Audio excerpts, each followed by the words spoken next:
Question-réponse pour Pessah. Si on mange matzah hachira et vous avez dit qu'on considère que c'est motzi, qu'on fait motzi dessus, donc il faut faire Birkat Hamazon. Exactement. Pour ceux qui pensent qu'en effet, il faut faire motzi, bien sûr qu'il faut faire Birkat Hamazon. Si on mange la matzah hachira pour vendredi et samedi, est-ce qu'il y a un kazaït ou betsa à respecter ou une simple matzah, ça suffit? Le vendredi ou le samedi, manger de la matzah hachira le matin et le soir, Oui. à la place de la matzah, à la place du pain. Pour un séfarade qui va chez un ashkénaze qui va manger la oui, c'est matzah ça hachira. aussi. En général, ils ne mangent pas la matzah hachira. Ils mangent pas les matzahs. Que la veille de Pessah. Ouais. Mais pas pendant Pessah. Non, vendredi soir et samedi matin. Très bien. Alors, est-ce qu'on ferait, il y aurait sur qui s'appuyer? Pourquoi? Étant donné que ce Shabbat, c'est compliqué d'avoir du pain. Mais le vendredi soir, c'est moins acceptable. Pourquoi? Parce que le vendredi soir, on peut encore prendre du pain, du vrai chametz. Donc on ne peut pas dire que c'est le seul moyen de manger du pain. Mais par contre, si vous voulez vraiment sortir de, comme on dit, de l'auberge, vous mangez 162 grammes de matzah hachira. Si vous mangez 162 grammes, alors, puisque selon une opinion, 3 betzim, ça s'appelle kevirut seruda, donc même de toute façon, toute l'année, on devrait faire motzi quand on fait kevirut seruda. En général, c'est 216 grammes, l'équivalent de 54 grammes fois 4. Mais là, je vous ai dit 162, c'est 54 fois 3. Pourquoi? En associant d'autres idées. Premièrement, parce que c'est Shabbat. Deuxièmement, parce que c'est Shabbat Agadol, qui est compliqué au niveau du pain. Pour avoir du pain à cause du problème de Hametz, alors tout le monde se sert de ces choses-là pour les seroudot.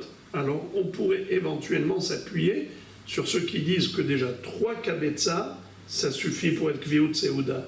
Alors si vous mangez 162 grammes, vous pouvez tranquillement faire un motzi et birkat Hamazon là-dessus. Comment savoir? On pèse avant Shabbat. Ou bien par exemple, ou bien vous pesez avant Shabbat, ou bien vous regardez. Sur la boîte, il y a écrit 1 kilo, exemple. Et il y a dedans combien? 15 biscuits. Alors 1 kilo divisé par 15. Vous savez quel est le poids de chaque biscuit. Oui. S'il vous plaît, quel ashgacha on prend pour la viande? Qu'est-ce qu'on prend pour Chacun a sa Alors, ici, en général, c'est Rav Marfoud, ou Halak Bet Yosef, ou du Rav Lando, Halak Bet Yosef, du Rav Lando, ou même du Rav Rubin, Halak Bet Yosef. Il y a également ceux qui prennent de Hatara. C'est quel Rav Hatara? Je n'ai jamais su. C'est de l'environnement du Rav Ovadia Yosef. Donc c'est permis. Bien sûr. On m'a posé la question, Non, mais je veux dire, si on frit la Au matzah. niveau de la... Oui, mais ça veut dire, on va dire comme ça. Mais c'est moins que Marfoud. Voilà. Si on frit la matzah et après on met du miel, on a le droit dessus. Mais on fait Amotzi Lechem Min Haaretz, parce qu'au moment où ça a été frit, il y avait kazaït. Si le morceau était petit quand on l'a frit, il devient mésonote. S'il fait moins que kazaït. Mais si, c'est pour ça qu'il faut laisser un grand morceau qui fait kazaït pour qu'il reste à Amotzi, malgré la friture ou le bouillon. On me pose la question de savoir si on peut mettre la matzah dans le msoki. Est-ce qu'il n'y a pas... Parce que les gens pensent que ça gonfle et que c'est... Bonne question. À une bonne question, il faut une bonne réponse. Alors, la réponse, Redis la question. je répète, est-ce qu'on a le droit de tremper de la matzah dans un liquide comme le msoki? La réponse pour les séfarades, zéro problème. Pour les ashkénazes, interdit.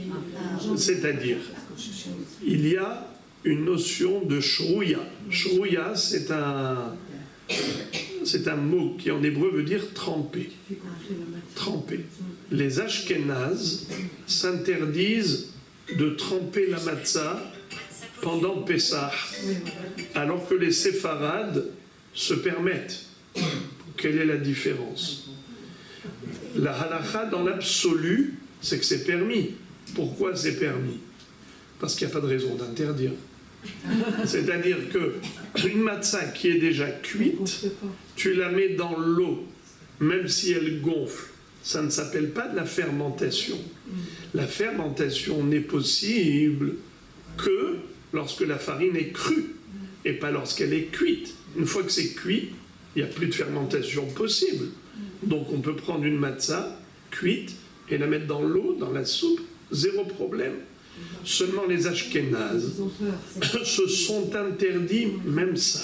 Pourquoi? Parce qu'ils ont peur de deux choses. Primo, ils ont peur qu'il y a des parties dans la matzah qui ne sont pas suffisamment cuites. Peut-être que la cuisson n'était pas parfaite, et donc il reste un peu de pâte crue. Et quand tu vas tremper la matzah dans l'eau, maintenant elle va fermenter. Premièrement. Deuxième possibilité, c'est que peut-être que dans les boulangeries où on a fabriqué la matzah, on n'a pas été très vigilant et la farine se volatilisait dans la cuisine. Et il y a eu donc des petites particules de farine qui ont atterri sur les matzot déjà cuites. Pourquoi? Il y en a qui sont à droite avec leurs matzot cuites.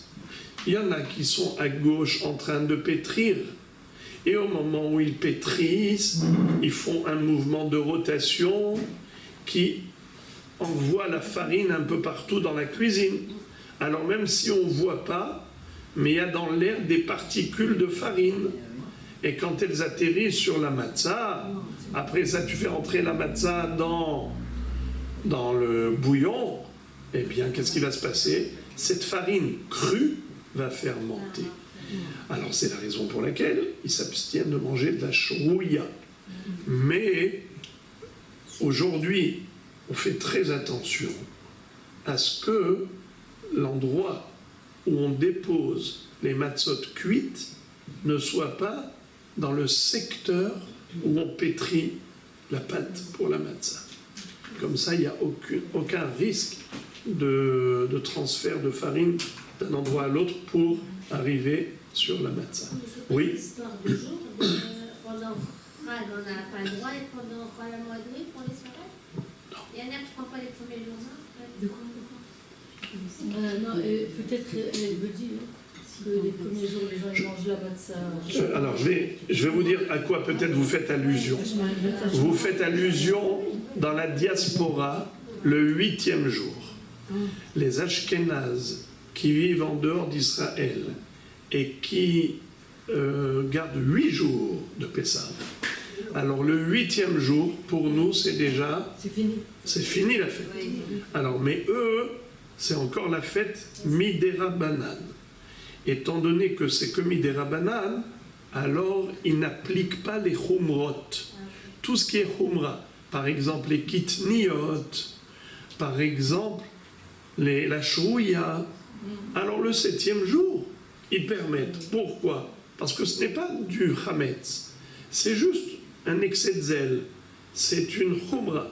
Étant donné que c'est que par précaution, alors le 8e jour, où ce n'est plus Pesach Minatora, ils ne prennent plus ces précautions. Il y en a qui font des khumrot, puisqu'il y en a qui ne trempent pas, même chez les Sfarades que je connais. Oui, c'est des Séfarades qui ont été ashkénaziés. Contaminés, oui. Ça, moi, Je ne prends plus l'urine. le bêtage pour les excès de zèle. Oui, les rabats, je crois. Oui, parce que les Chabad ont une influence très forte dans les pays nord-africains. Et donc, ils ont apporté beaucoup des minhagim Chabad. Et donc, c'est resté. C'est-à-dire, on peut l'utiliser sans la laver à vide une fois bien chaude. Ah, le lave-vaisselle. Ah, j'ai entendu la vaisselle. Ah, lave-vaisselle. Alors, vous serez là, Shabbat après-midi?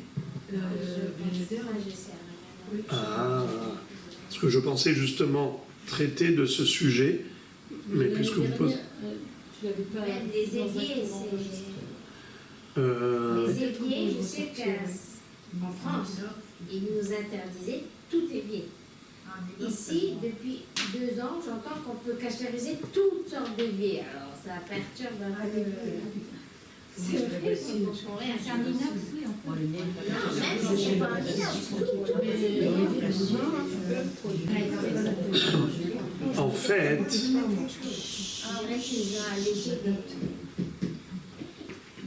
il y a... Bezrat Hashem, on va expliquer ça Shabbat, mais vous l'aurez en avant-première.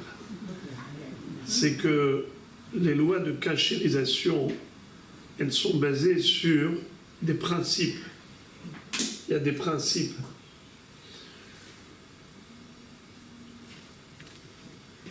Et là encore, je vais dire que Ashkenaz et Sepharad, il y a beaucoup de halachot qui sont arrivés chez les Sfaradim par le biais des Ashkenazim. Et donc on a quelque part aujourd'hui des confusions, parce qu'on ne sait pas d'où cette différence. Comme vous dites si bien, là-bas on nous avait dit que tout est assaut. Les fours. Ouais. Et ici on nous dit mais c'est permis, c'est cachérisable. La réponse, c'est encore une fois Ashkenaz et Sepharad. Par exemple, on a une règle de quelque chose qui a été annulé avant Pessah et reste nul même pendant Pessah. Un mélange de minorité dans la majorité. C'est-à-dire, on a quelque chose qui est tombé dans du chametz, je vais le donner comme ça, quelque chose qui est chametz, qui est tombé dans du kasher. Mais il y en a 60 fois plus de kasher.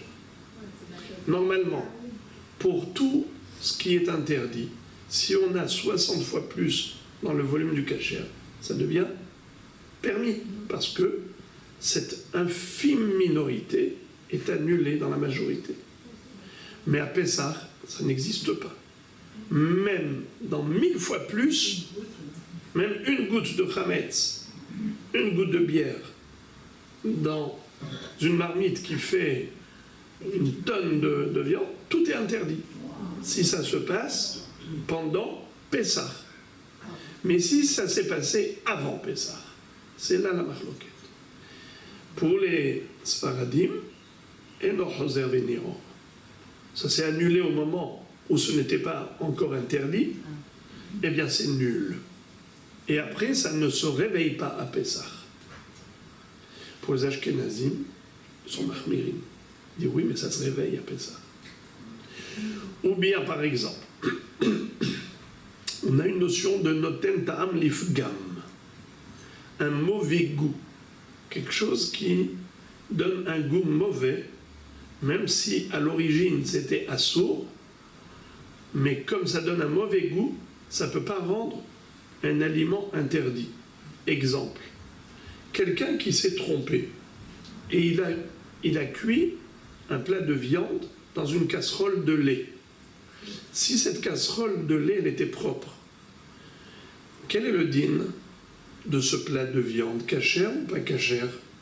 Les Sfaradim vont dire oui. Ça dépend si on s'en est servi depuis 1 an ou 2 ans. Si on s'en est C'est permis pour tout le monde s'il y a plus de 24 heures, s'il y a plus de 24 heures, et s'il y a moins de 24 heures, alors il faut faire tout un calcul de volume, voir s'il y a 60 fois plus dans le plat de viande, ce qui est dans les parois de la marmite, ce qui a été absorbé dans les parois de la marmite. Donc c'est plus compliqué. Mais s'il y a plus de 24 heures, depuis la dernière utilisation, eh bien c'est permis. Pourquoi? Pourtant il n'y a pas 60 fois plus. Ça s'appelle noten ta'am lifgam. Puisque 24 heures se sont écoulées, les parois de la marmite c'est vrai qu'elles ont absorbé le goût du lait, mais maintenant, quand j'ai cuisiné le plat de viande, après 24 heures, ce goût du lait qui est sorti des parois n'est pas un bon goût. Il est resté dans le métal 24 heures, ce goût s'est détérioré. Puisqu'il s'est détérioré, ça s'appelle ta'am pagum, un mauvais goût. Quand il va donner au plat de viande un goût, c'est un mauvais goût. Noten, ta'am, lifgam. Alors c'est permis. Car quelque chose qui donne un mauvais goût ne peut pas interdire.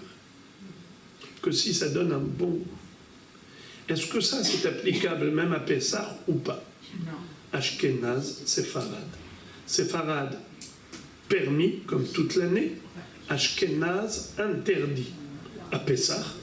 Toute l'année permis, à Pessah, même un mauvais goût, interdit. Les Ashkenazim sont ultra stricts à Pessah. Par exemple, les kitniot, dans l'absolu pour les Sfaradim, c'est permis. Dans la Gemara, on nous parle même de consommation de riz. Et chez les Ashkenazim, oy va avoy, le riz, les kitniot, les féculents, les légumineuses, interdits. Ou bien par exemple, l'utilisation des ustensiles en verre. Est-ce que le verre est utilisable à Pessah? Oui. S'il a été utilisé toute l'année pour du chametz. Oui. Pour les séfarades, oui. Même pas besoin de cachérisation. Pour les ashkénazes, non. Même si tu cachérises, ce n'est pas cachère. Ça veut dire que c'est considéré comme des kélim en argile, parce que le verre provient du sable, comme des kélim en argile qui n'ont pas de cachérisation possible. Alors, en effet, les éviers, en général, c'est utilisé avec du savon. On va laver la vaisselle avec du savon, ou bien on va mettre dans l'évier, il va y avoir un méli-mélo de toutes sortes de déchets, de détritus alimentaires qui font que c'est pas goût, c'est un mauvais goût. En plus, on rajoute dessus du savon. Et donc déjà, c'est noten ta'am lifgam. C'est un mauvais goût. Ça veut dire que l'évier, depuis le début, il a absorbé un mauvais goût. Deuxièmement, quelle est la chaleur avec laquelle cet évier a absorbé? Est-ce que c'était une chaleur de 45 degrés? Est-ce qu'on se brûle les mains quand on fait la vaisselle? Non. Donc, ce n'est pas une chaleur de Yad Soledet Bo. C'est la raison pour laquelle on est plus cool. Oui. Bouillante dans l'évier. On verse l'eau. Oui. Très bonne question. Bravo. Très bonne question. Et une bonne question mérite.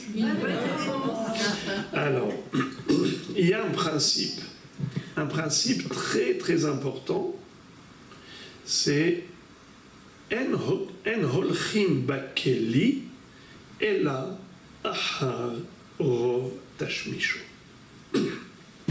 Traduction.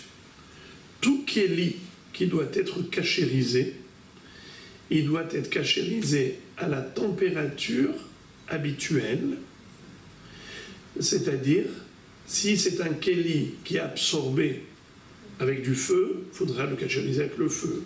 L'eau bouillante, klérichon, klichéni.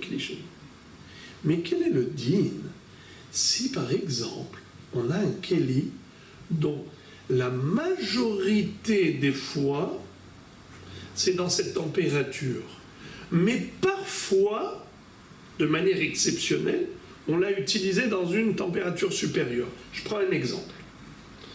La cuillère qu'on a dans notre tiroir, n'est-ce pas? C'est fait pour quoi faire? Pour manger de la soupe. Vous avez une assiette de soupe au vermicelle. C'est du chametz. On a mangé avec une cuillère. comment s'appelle la température de la soupe qui est dans l'assiette? Comment ça s'appelle? Keli Sheni. Keli Sheni. Parce qu'on a transféré la soupe dans l'assiette, de la marmite dans l'assiette. Ça s'appelle Keli Sheni. La cuillère, elle est faite pour quoi? Pour manger la soupe du Keli Sheni. Qu'est-ce qu'il faut comme température pour cachériser la cuillère? Keli Sheni. Par exemple, je peux prendre une barquette en alu, je mets dedans de l'eau bouillante de ma bouilloire, et je mets dedans ma cuillère, je l'ai cachérisée. Kebolon, carpolto. Comme la cuillère a absorbé, ainsi la cuillère va être cachérisée. La même température. Bien sûr que si je la mets carrément dans une marmite qui est sur le feu, une marmite d'eau qui est sur le feu, c'est encore mieux. Qui peut le plus, peut le moins. Mais je n'ai pas besoin du plus. Je peux me suffire du moins. Comment il était toute l'année? Dans un Kli-Sheni? Eh bien là aussi Kli-Sheni. Mais maintenant quelqu'un peut me poser une question. Mais cette cuillère, je me souviens qu'une fois, j'ai remué les vermicelles sur le feu, et donc j'ai remué sur le feu. Et donc maintenant c'est Keli Rishon. C'était sur le feu, absorber le goût des vermicelles. Alors maintenant, je pose la question, comment je cachérise cette cuillère? C'est dans une marmite qui est sur le feu, ou bien dans la barquette en alu? Hein? Une marmite qui est sur le feu. Vous allez être étonnés. Keli Sheni, ça suffit. Étant donné que, en général, la cuillère, en général, elle a été utilisée dans l'assiette, et ce n'est que de manière exceptionnelle qu'on l'a utilisée dans la marmite qui était sur le feu, on ne va pas d'après l'exception, on va d'après le général. Donc, de manière classique, en général, c'est où? C'est dans l'assiette. Une fois ou deux fois, ça s'est fait dans la marmite, eh bien, on va d'après l'assiette et pas d'après la marmite. Pourquoi? C'est bizarre. Vous avez répondu, vous avez dit, mais bien sûr, puisque c'était dans la marmite, ça doit être cachérisé dans la marmite qui est sur le feu. Vous avez raison. Dans la logique. Alors, quelle est ma logique? Écoutez ce que nous explique le Mishnah Berurah. Il dit, vous savez pourquoi on peut se permettre d'être indulgent et d'aller selon la température moindre? C'est parce que on attend toujours 24 heures sans utilisation pour cachériser. Pourquoi on attend toujours 24 heures? C'est pour créer ce qu'on a dit tout à l'heure. Noten ta'am lifgam. C'est pour que le goût qui se trouve à l'intérieur de la paroi du Keli se détériore en 24 heures. Maintenant que c'est détérioré, Minatora, il n'y a plus de Issour. Alors pourquoi on a besoin de cachériser? Ça aurait été tellement simple, la vie aurait été tellement belle, on aurait dit dire, Moraï Rabotaï, vous attendez 24 heures et tout est permis. Kacher la méadrine, 24 heures se sont écoulées. Automatiquement, tous les goûts sont devenus permis à l'intérieur des kelim. C'est quoi cette histoire de cachérisation? Les hachamim disent, tu veux savoir pourquoi? Eh bien, c'est parce que nous craignons que les gens fassent confusion. Et ils vont dire, c'est quoi cette histoire de 24 heures? Mais c'est quoi ça? Après 24 heures, c'est permis? Alors, cette génération, ils vont faire attention à 24 heures. La génération d'après, ils vont rien comprendre. Ils vont dire, moi j'ai vu mon père, j'ai vu ma mère, ils ont utilisé une casserole de lait pour cuisiner de la viande. Va lui dire maintenant, oui, mais tes parents, ils ont fait ça après 24 heures. Lui, il dit, mais je comprends pas, avant 24, après 24, c'est quoi la différence? Alors, Hacham, ils m'ont dit, stop tout. Il faut d'abord cachériser. Quoi qu'il arrive, après 24 heures ou avant 24 heures, ça ne change rien. Il faut cachériser avant de passer à autre chose. Je ne passer du lait à la viande, cachérise. Tu veux passer du chametz au kasher, à la Pessah, cachérise. Donc, étant donné que cette cachérisation n'est pas nécessaire d'après la Torah, c'est que les Chachamim qui l'ont exigé. Eh bien, Chachamim ont dit, c'est nous qui l'avons institué, c'est nous qui établissons les règles. Et on vous dit, n'allez pas d'après l'exception, allez-y d'après le général. Si en général, c'est utiliser cette cuillère dans Kli Sheni, eh bien, vous n'avez pas besoin de cachériser dans Kli Rishon, même si de manière exceptionnelle, vous avez remué à l'intérieur d'un Kli Rishon. Ce n'est pas grave. Allez-y d'après l'utilisation classique et pas l'utilisation atypique. À partir de ce moment-là, réfléchissons à l'évier. L'évier, il a absorbé. Primo, il a absorbé des choses dégoûtantes qui n'étaient pas mangeables. Quand on met le pec et le choumanite et le... Alors, enfin, je plaisante. Comment ça s'appelle? Sphérie. Mais ici, vous avez tous les noms de détergents. Peu importe le détergent que vous mettez dedans, chlet, ça fait que le goût n'est pas bon. Alors, l'évier absorbait déjà du pas bon. Primo. Secondo, en général, on n'utilise pas avec une chaleur très forte, de plus de 45 degrés de chaleur. On ne veut pas se brûler les mains. Donc c'est de l'eau tiède, même on va dire chaude, mais pas trop chaude. Donc ce qui fait que l'utilisation générale d'un évier, elle est avec une température moindre, qui n'est pas Kli Rishon. Alors on peut se permettre de cachériser avec une bouilloire dessus, et comme c'est depuis le début Ta'am Pagum, même si c'est un matériau qui, on va dire, admettons que c'est carrément un matériau comme Kli Heres, qui n'est pas cachérisable en soi, mais il n'a même pas besoin de cachérisation, puisque depuis le début, il a absorbé un Ta'am Pagum.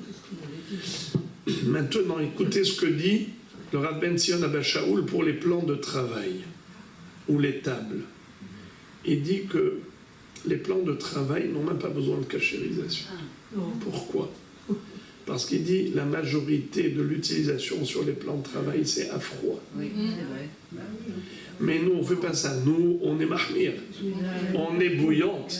Aleph, et ensuite on met dessus soit un papier alu, soit chacun et ses stratégies. Mais en tout cas, vous voyez, toute la cuisine, elle est habillée en toutes sortes de robes. Ça veut dire que vous reconnaissez plus c'est quoi, c'est ma cuisine, ça? Bon, la robe, elle est étincelante avec toutes sortes de couvertures. La robe, en tout cas, tout ça, c'est des khumrot. Mais pour parler de la halakha stricte, voilà, pour les sfarades, c'est beaucoup plus cool.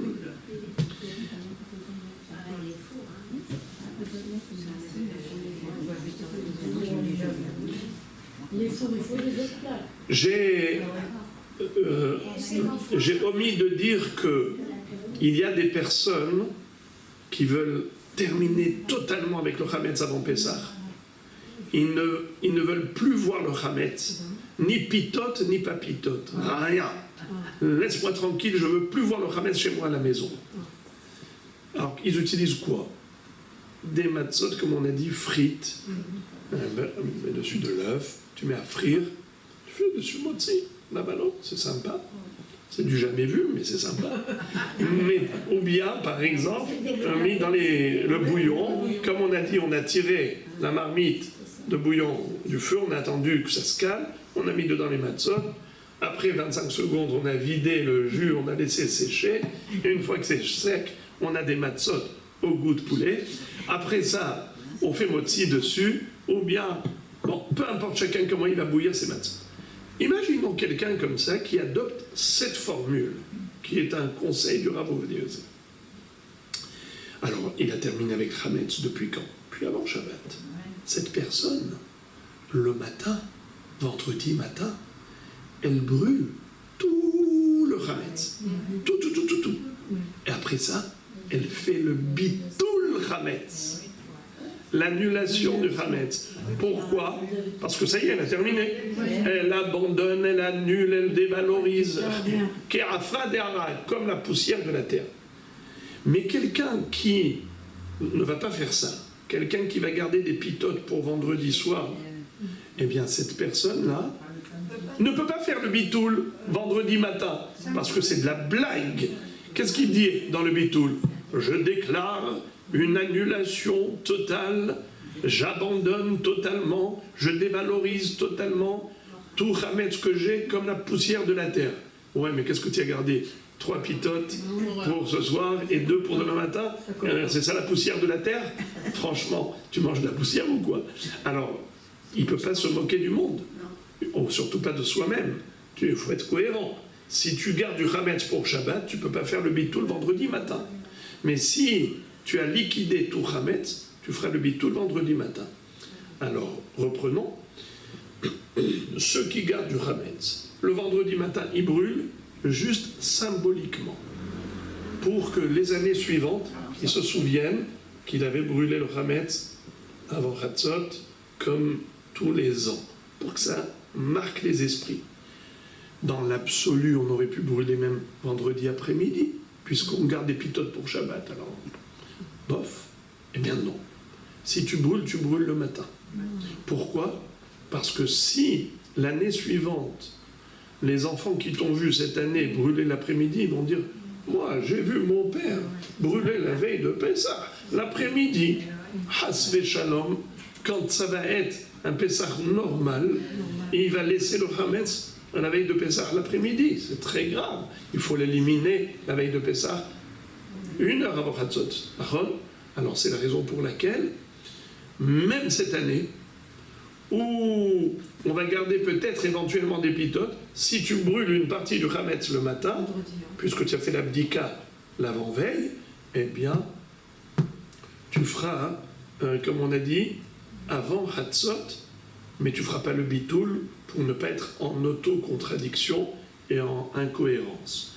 Alors voilà les différentes formules, ce qui veut dire que nous, juifs, on a du pain sur la planche, c'est le cas de le dire, c'est pas évident de s'en débarrasser. Excusez-moi, encore une petite question. Pour le four, il faut attendre après l'avoir bien nettoyé. Si on n'a pas la pyrolyse, on attend 48 heures. 24 heures. Ah, 24 heures, c'est tout. Ouais. Il n'y a pas de TVA.